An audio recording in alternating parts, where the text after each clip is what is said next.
ہم نے عمرے کا کھیل بنا لیا،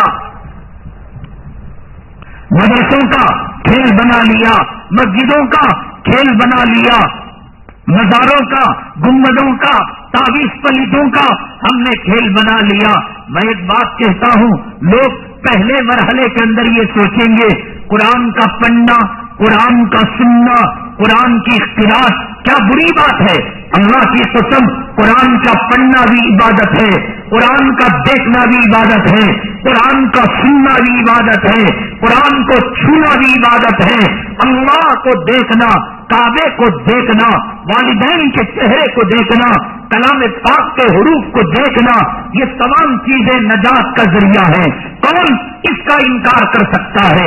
نماز پڑھنا عبادت ہے، لیکن یہ نماز اگر بے وضو پڑھی جائے، یہ منہ پر مار دی جائے گی۔ یہ نماز اللہ کے دربار میں ہمارے لیے جہنم میں جانے کا ذریعہ بن جائے گی۔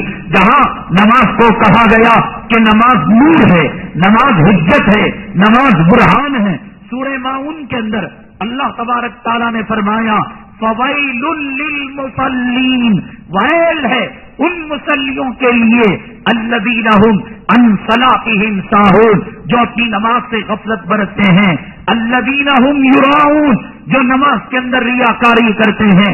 اے میرے اللہ، نماز جنت میں لے جانے کا ذریعہ، نماز قبر میں روشنی، نماز حجت، نماز دلیل، نماز برہان، نماز دین و دنیا کی کامیابی کی کنجی۔ لیکن قرآن کہتا ہے فویل للمصلین، ویل جہنم کی ایک وادی ہے جس سے خود جہنم پناہ مانگا کرتی ہے روزانہ 70 مرتبہ، ان نمازیوں کے لیے جو نماز سے غفلت کرتے ہیں اور نماز کے ذریعے سے ریاکاری کرتے ہیں۔ نماز عبادت، لیکن نماز کے ذریعے کے ساتھ گناہ مل جائے، یہی نماز جو ہے جہنم میں جانے کا ذریعہ بن جاتی ہے۔ کلام پاک کا پڑھنا عبادت، کلام پاک کا سننا عبادت، کلام پاک کا چھونا عبادت، کلام پاک کی قراءت سننا عبادت، لیکن کلام پاک کو کمانے کا ذریعہ بنا لیا جائے، انٹرنیشنل مارکیٹنگ کا ذریعہ بنا لیا جائے، کلام پاک کی محفل کے اندر گناہ کبیرہ کیا جائے، کلام پاک کی محفل کے اندر عورتیں مردوں کی محفل کے اندر آ جائیں، کلام پاک کی محفل کے اندر ویڈیو کا استعمال کیا جائے، کلام پاک کی محفل کے اندر کیمرے کا استعمال کیا جائے، کلام پاک کی محفل کے اندر امیر شرارت بیٹھا ہوا ہو، ان گناہوں کو ہوتا ہوا دیکھے۔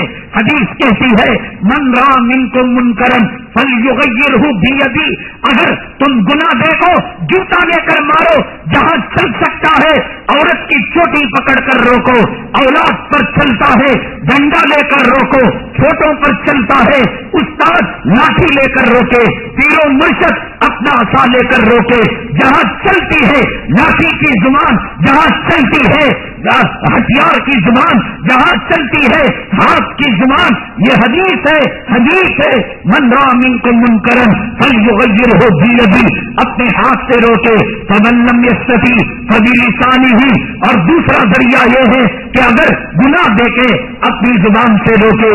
اس مجلس کے اندر علماء نہیں تھے، اس مجلس کے اندر امیر شرارت نہیں تھا، اس مجلس کے اندر سرکردہ ائمہ نہیں تھے، اس مجلس کے اندر پیٹھا ڈالنے والے نہیں تھے، اس مجلس کے اندر پیر و مرشد کے مریدین نہیں تھے، خلفاء نہیں تھے۔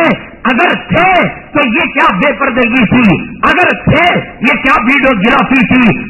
ہم قرآن کی بات نہیں کر رہے ہیں، قرآن کا پڑھنا، قرآن کا سننا عبادت، زمزم کا پینا عبادت۔ حدیث میں فرمایا گیا ماؤ زمزمہ لما شرب له، کہ زمزم کا پانی جس مقصد کے لیے پیا جائے اللہ اس مقصد کو پورا کرتے ہیں، لیکن اس زمزم کے اندر خدا نے خواستہ کوئی شراب ملا دے، اس زمزم کے اندر کوئی ناپاک پانی ملا دے، اس زمزم کے اندر ایک گندگی کا خطرہ ملا دے، کیا وہ زمزم کی تاثیر باقی رہ سکتی ہے؟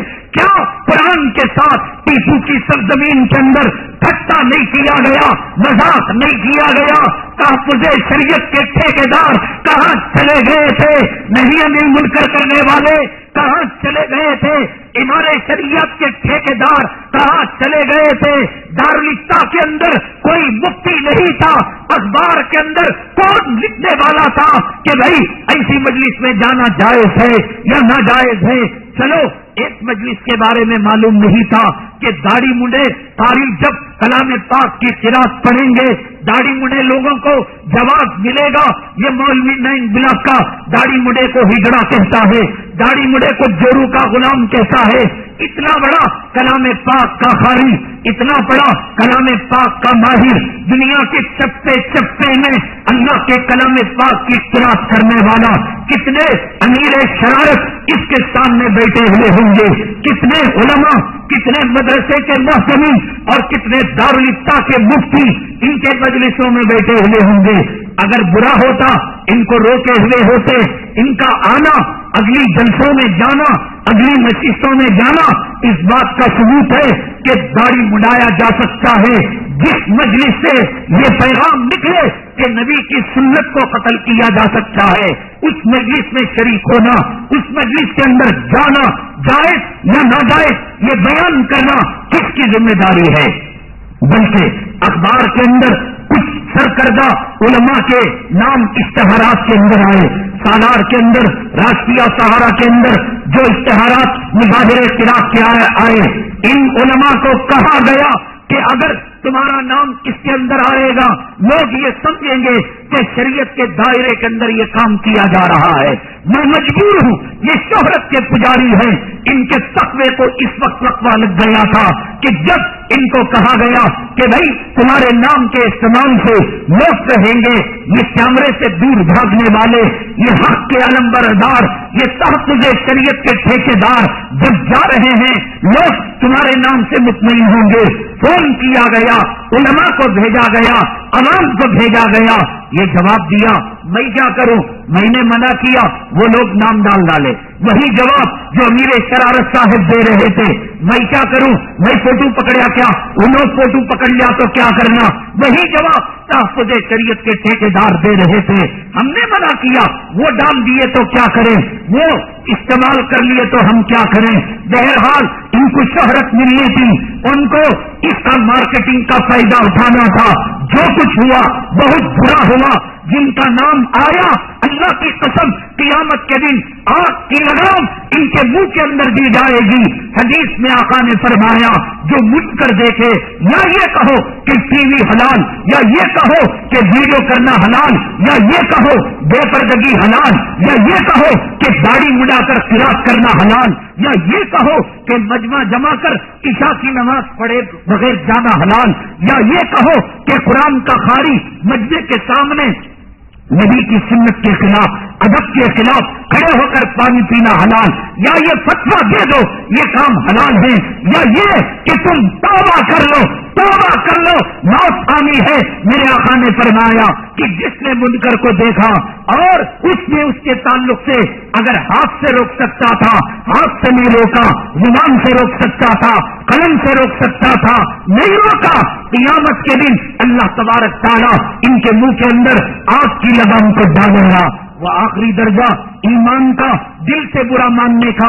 میرے پاس منبر تھا, میں کہہ رہا ہوں, تمہارے پاس قلم ہے تم کہہ سکتے ہو, تمہارے پاس عمارت شریعہ ہے, تمہارے پاس دارالفتہ ہے, تمہارے پاس تحفظ شریعت کا جھنڈا ہے. کس دن کے لیے, کس دن کے لیے عوام داڑھی منڈے کو جائز قرار دے, عوام عرس و قوالی کی طرح قرات کی محفلوں کا انعقاد کرے. حضرات آپ جانتے ہیں شہر بنگلور کے اندر ایک قاری جو سعودی ریٹرن ہے, سعودی ریٹرن جب ہندوستان کے اندر آتا ہے اور اپنے علاقے کے اندر آتا ہے, کوئی کاروبار اس کا سستا نہیں. اس کو وہاں عیش و آرام سے کے ساتھ رہ کر, اے سی میں رہ کر, عمدہ کھا کر, عیش کی زندگی گزار کر, بیٹھ کر زندگی گزار کر عادت ہو جاتی ہے. کوئی کام اس کو یہاں لبھاتا نہیں. ایک قاری سعودی ریٹرن جب آیا, مختلف کاروبار کے اندر, زمین کے کاروبار میں, پلاسٹک کے کاروبار میں, مختلف دھندوں میں اس نے ہاتھ ڈالا, ہر طریقے سے ناکام ہوا. ایک کاروبار کا اس نے سوچا, وہ کاروبار ہے اللہ کے قرآن کا کاروبار. اس نے پہلے چھوٹی سطح پر, کاؤنسلر کی سطح پر, محلوں کے اندر مقامی علماء, مقامی حفاظ اور مقامی ائمہ کو لے کر وہ قرات کے جلسے کرتا تھا، مظاہرے قرات کرتا تھا۔ میں خوش اس لیے کہ میرے جیب کو تحفہ مل گیا، میں خوش اس لیے کہ میرے پیٹ کو مری ہوئی مرغی اور مری ہوئی کتا اور سور کا گوشت مل گیا، وہ خوش کہ جلسہ اس کا کامیاب ہو گیا۔ ویڈیو پکڑ کر اس نے سعودی عرب کے لوگوں کو بھیجا، میں قرآن کی خدمت کر رہا ہوں، علماء کے اندر جذبہ قرات کو بیدار کر رہا ہوں۔ شیوخ بیچارے بھولے بالے انہوں نے کہا کہ جاؤ تم جو ہے اسے اور بڑھاؤ، ہم فنڈ دیں گے، ہم روپیہ دیں گے، ہم پیسہ دیں گے۔ اب اماموں کی سطح سے کاروبار کرنے والا، کاؤنسلر کی سطح سے بزنس کرنے والا، انٹرنیشنل سطح پر خواہ لوگوں کو اکسا کر بیت المقدس کا امام، بیت المقدس تو یہودیوں کے قبضے میں ہے، کون سی بیت المقدس کا امام؟ قبلہ اول، ارے قبلہ اول اللہ کا کعبہ، وہی قبلہ اول، وہی قبلہ آخر تھا۔ حضرت آدم علیہ السلام آئے، سب سے پہلے انہوں نے اللہ کے کعبے کو بنایا، بیت المقدس کو جو قبلہ اول کہا جاتا ہے۔ بیت المقدس کبھی قبلہ اول نہیں تھا، درمیان میں اللہ تبارک تعالیٰ نے جناب محمد رسول اللہ صلی اللہ علیہ وسلم کو مسجد القبلتین ہے مدینہ طیبہ کے اندر، وہاں حکم دیا دوران نماز کے فولی وجہ کا کہ آپ جو ہے بیت المقدس کی طرف نماز پڑھ رہے ہیں، فولی وجہ کا شطر المسجد الحرام، مسجد حرام کی طرف ایک نماز کے اندر دو قبلے، اسی وجہ سے اس مسجد کا نام مسجد قبلتین۔ پہلا قبلہ بھی وہی، درمیان میں کچھ دنوں کے لیے یہ بیت المقدس قبلہ اول کے امام، حرم کے امام لوگوں کو چارہ ڈالنے کے لیے امام حرم بھی نہیں آئے، بیت المقدس کے امام بھی نہیں آئے، بیت المقدس کے مجاز میں بیت المقدس کے جو سابق امام ہیں، بیت المقدس کی لڑائی آج پوری دنیا لڑ رہی ہے، فلسطین لڑ رہی ہے، اور بیت المقدس کا امام کہاں سے آ گیا؟ نورانی مسجد کا میں امام تھا، نورانی مسجد خدا نہ کرے قبضے میں چلی گئی، اب میں کہاں نورانی مسجد کا امام رہا؟ نورانی مسجد کے متبادل جو مسجد ہے، لوگوں کو چارہ ڈالنے کے لیے مغرب کی نماز مکے کے امام پڑھائیں گے، عشاء کی نماز بیت المقدس، اب لوگ آ رہے ہیں، اب آئیں گے مرد عورتیں حد نگاہ تک مجمع، اب ان کی ویڈیوگرافی کر کر سعودی عرب، امریکہ، آسٹریلیا، برطانیہ، ہم قرآن کی خدمت کر رہے ہیں، ہمیں روپیہ دو، ہمیں فنڈ دو، ہمیں جو ہے پیسہ دو۔ جب تمہارے زمین کا کاروبار ٹھپ ہو جاؤ، تم بھی پیڑی مریدی کا کاروبار کر لینا، ہری پگڑی کا کاروبار کر لینا، موٹی تسبیح کا کاروبار کر لینا، تعویذ پلیتے کا کاروبار کر لینا، اور یہ بھی دھندا نہ چلے تو پھر عالمی مظاہرے قرات کا کاروبار کر لینا۔ ارے قرآن کی محفل وہ ہوتی ہے، اللہ کے حبیب پاک جناب محمد رسول اللہ صلی اللہ علیہ وسلم، آپ پر قرآن نازل ہوا، ایک صحابی کلام پاک پڑھ رہے ہیں، فرمایا اللہ کے لیے اپنی آواز کو کم کرو۔ کہنے لگے کیوں اللہ کے حبیب پاک صلی اللہ علیہ وسلم؟ کوئی خطا، کوئی بھول؟ فرمایا تمہارے قرآن کے پڑھنے نے آسمان کے فرشتوں کو رلا دیا ہے، لگے گا اب تم قرآن پڑھو گے آسمان کے فرشتے مدینے کے اندر اتر جائیں گے۔ ایک صحابی فرماتے ہیں میں قرآن پڑھ رہا تھا، میں پڑھنا شروع کرتا ہوں، میرا گھوڑا بدکتا ہے، میں خاموش ہوتا ہوں، گھوڑا خاموش ہو جاتا ہے۔ اللہ کے نبی صلی اللہ علیہ وسلم سے عرض کیا، آپ نے فرمایا اسی طریقے سے اگر آپ اپنی تلاوت کو جاری رکھیں گے آسمان کے فرشتے کی آنکھوں سے آنسو نکل جائے گا۔ یہ قرات کے مظاہرے، یہ قرات اللہ کے نبی صلی اللہ علیہ وسلم پڑھتے تھے۔ صحابہ فرماتے ہیں کہ آپ ایسے روتے تھے جیسے ہانڈی کے اندر کوئی چیز کھول رہی ہو، بیڑی سلگ رہی ہے، ویڈیو چل رہا ہے، عورتیں بے پردہ مردوں کے مجمع کے اندر آئی ہوئی ہے۔ اللہ کے عذاب کی محفل نہیں ہے یہ، قرآن کی محفل، سکینت کی محفل، قرآن کی محفل، خدا کی رحمت کی محفل۔ قرآن تو قرآن، قرآن تو قرآن، خدا کی ہم تو وہ ہے۔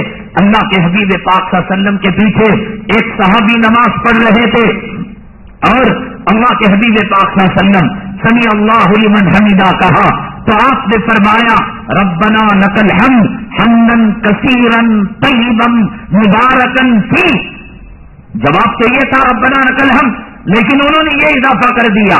اللہ کے نبی صلی اللہ علیہ وسلم نے سلام پھیرا، فرمایا کس نے یہ الفاظ زیادہ کہے؟ صحابی ڈر گئے.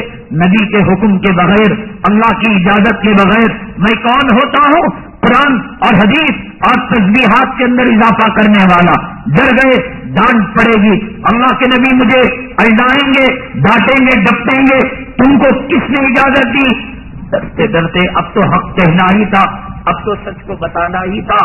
صحابی نے فرمایا ڈرتے ڈرتے جسم پر کپ کپی، اے اللہ کے نبی صلی اللہ علیہ وسلم معاف کیجیے گا، میں معذرت خواہ ہوں. اللہ کی تعریف کے اندر بے اختیار میری زبان سے یہ کلمات نکل گئے، ربنا لکل حمد، اے اللہ میرے رب تیری تعریف، حمدن کثیرا بہت زیادہ تعریف، طیبا مبارکا پاک اور برکت والی تعریف، اور مبارکن فی ایسی تعریف کہ جس کے اندر برکت دی گئی. فرمایا اے صحابی مبارک ہو، اس کلمے کو لینے کے لیے آسمان سے 70,000 فرشتے نازل ہو گئے. یہ ہے اللہ کی تعریف. یہ قرآن کی مجلسوں کی نورانیت، قرآن کی مجلسوں کی کیفیت. جس مجلس کے اندر عرس کی کیفیت، جس مجلس کے اندر قوالی کی کیفیت. ایک صاحب بیان کر رہے تھے کہ تمکور کے اندر جو مظاہرہ قرات ہو رہا تھا، راستے سے جا رہے تھے، کہنے لگے یہاں کسی بابے کی مزار نہیں، یہاں کون سا عرس، کون سی قوالی. جا کر دیکھا کہ عرس و قوالی نہیں، یہ مظاہرہ قرات تھا. عورتیں مردوں کے مجمع کے اندر اور مرد عورتوں کے مجمع کے اندر ویڈیوگرافی، کیمرہ کشی. کون؟ تمکور کے اندر عالم مر گیا، میسور کے اندر عالم مر گیا، گڑیا کب کے اندر عالم مر گیا، بنگلور کے اندر کیا علماء مر گئے. یہ کس کی ذمہ داری؟ بلکہ شہرت کے پجاری. اخباروں کے اندر نام آتا ہے، اشتہارات کے اندر نام آتا ہے، خاموش رہ جاتے ہیں. ان کی خاموشی قیامت کے دن لکھ کر رکھ لینا نہ آگے. آج لوگ کسی کو دیکھتے ہیں، شروع کے پیچھے کے القاب کو جوڑ کر دیکھتے ہیں. صاحبزادہ شیخ الاسلام، صاحبزادہ شیخ الہند اور مفکر ملت، شیخ الحدیث، مفکر قرآن، علامہ خجلہ اور زبدۃ السالکین اور نمونہ اسلاف. اللہ یہ سب القاب کو نہیں دیکھتا. ادھر بھی کٹنگ، ادھر بھی کٹنگ. قیامت کے دن اللہ جیسے ماں کے پیٹ سے ننگا پیدا ہوا تھا، مجدد ملت، زبدۃ السالکین، نمونہ اسلاف، امیر شرارت، تحفظ شریعت کے ٹھیکیداروں جیسے ماں کے پیٹ سے ننگے پیدا ہوئے تھے، یہ دنیا کے کتے، یہ دنیا کے تمہارے چاہنے والے، یہ دنیا کے تمہارے منہ کے سامنے اچھے بول بولنے والے، یہ تمہاری منہ پر تعریف کرنے والے. اسی لیے میرے آقا نے فرمایا منہ پر تعریف کرنے والوں کے منہ میں مٹی ڈال دو.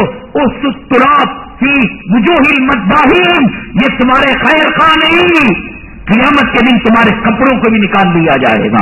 تمہیں شیخ الحدیث کہہ کر نہیں، تمہیں زبدۃ السالکین کہہ کر نہیں، تمہیں مفسر قرآن کر کر نہیں، تمہیں مفتی کہہ کر نہیں، تمہیں ارے مفتی، علامہ، شیخ الحدیث، امیر شریعت، شرارت دور کی بات. کپڑے جسم پر نہیں ہوں گے، ننگے ننگے ہوں گے، نفسی نفسی کا عالم ہوگا. پھر میرا رب ایک قدم آگے ایک قدم پیچھے نہیں ہونے دے گا.